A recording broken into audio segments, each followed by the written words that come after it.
নমস্কার। বনলতা সেন, জীবনানন্দ দাশ।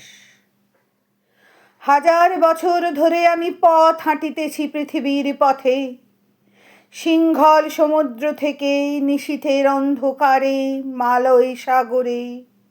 অনেক ঘুরেছি আমি বিম্বিসার অশোকের ধূসর জগতে, সেখানে ছিলাম আমি।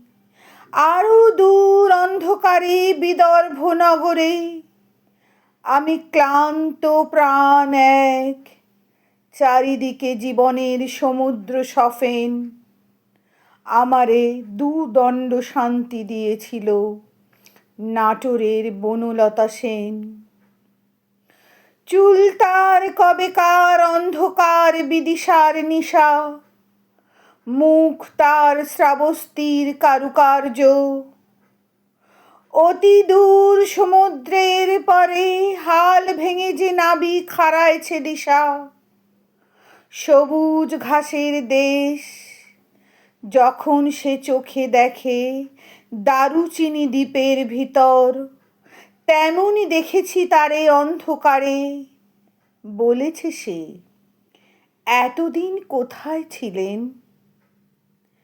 পাখির নীড়ের মতো চোখ তুলে নাটোরের বনলতা সেন।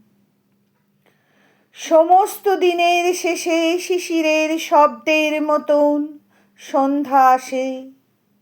ডানার রৌদ্রের গল্প মুছে ফেলে চিল, পৃথিবীর সব রং নিভে গেলে পাণ্ডুলিপি করে আয়োজন।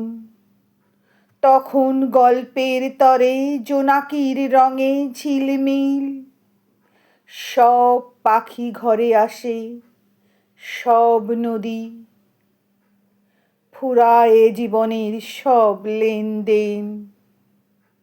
থাকে শুধু অন্ধকার, মুখোমুখি বসিবার।